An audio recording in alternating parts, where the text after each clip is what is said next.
Rain poured heavily over the small Montana town as a little girl, no older than 6, stood outside St. Mary's Hospital, her tiny fists rubbing at tear-streaked cheeks. "Those men won't let my mommy in," she cried, pointing at 2 security guards blocking the entrance. Her mother, a weary woman in her 30s with tangled hair and a torn denim jacket, looked desperate. The jacket's faded patch, Hell's Angels, caught the guard's eyes like a red flag. "Hospital policy," one said sharply. "No gang members inside," she tried to explain, her voice trembling. "Please, my husband's inside. He was in a crash." "He's dying!" The guards didn't move, their arms crossed, faces cold. The little girl tugged at her mother's jeans, frightened and confused. People began to stop and stare, whispering as tension grew thicker in the rain-soaked air. A nurse nearby bit her lip, looking like she wanted to help, but didn't dare. The woman pressed her palms together in pleading desperation. "He needs me," she said, her voice cracking. Then in the distance came the deep rolling thunder of motorcycle engines, slow, steady, and growing louder by the second. The guards turned toward the sound, and the little girl's face lit with sudden, hopeful recognition.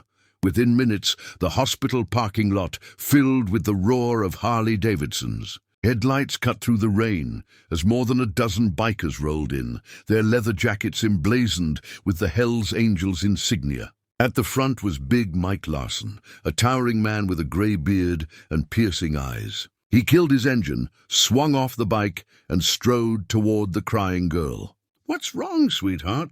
he asked gently. She sniffled, pointing toward the guards.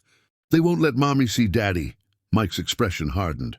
He rose slowly, his towering frame casting a shadow over the guards. "That true?" he asked, his voice low but dangerous. One guard hesitated. "Sir, hospital policy, no gang visitors." Mike's jaw tightened.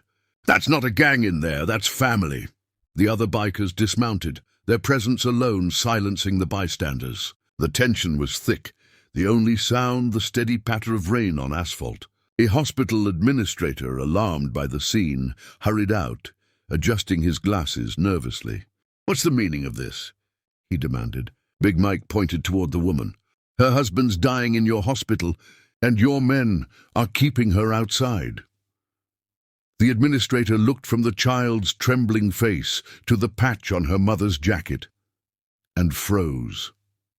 The hospital administrator finally sighed, motioning the guards to step aside. "Let her in," he said quietly. The woman rushed past them, gripping her daughter's hand for a brief second before heading toward the intensive care unit. The bikers remained outside, their engines idling low, creating a deep rhythmic hum that seemed to echo the beating of one heart. Big Mike stood under the rain, arms crossed, watching the doors as if guarding something sacred. The little girl stood beside him, clutching a small stuffed bear, her eyes wide and fearful. "Your mom's with your dad now," he murmured, crouching to her level.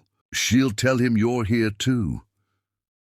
Inside, the woman entered the dimly lit room where Rick lay motionless, his skin pale against the white sheets. The machines beeped softly, each sound a fragile sign of life. His eyes fluttered open when she touched his hand. "You came," he whispered weakly. Tears filled her eyes. "They tried to stop me, but I wasn't leaving you." Downstairs, the flashing lights of police cars reflected off wet pavement. Officers approached, hands resting on holsters, but when they saw the quiet, orderly circle of bikers standing vigil in the rain, they paused and did nothing. By dawn, the rain had stopped, leaving the world hushed and grey. The hospital doors opened, and the woman stepped out carrying her daughter in her arms, her face pale but calm. Rick was gone. He had passed peacefully in her presence, holding her hand until the very last breath. The Hell's Angels stood in silence, their leather vests gleaming with raindrops, engines still and quiet. Big Mike walked forward and placed a comforting hand on her shoulder. "He went out proud, sister," he said softly. She nodded, voice breaking. He was never alone. Nurses and doctors gathered near the windows, watching the scene unfold with unexpected respect. The bikers formed 2 long lines on either side of the hospital entrance as Rick's body was wheeled out, covered with the stars and stripes. The little girl stepped forward, clutching a single white rose, and placed it gently on her father's chest. The engines roared to life all at once, the sound rolling through the valley like thunder, a farewell salute. As the convoy disappeared down the wet highway, even the police officers standing nearby removed their hats. For everyone present, it was clear this was not rebellion.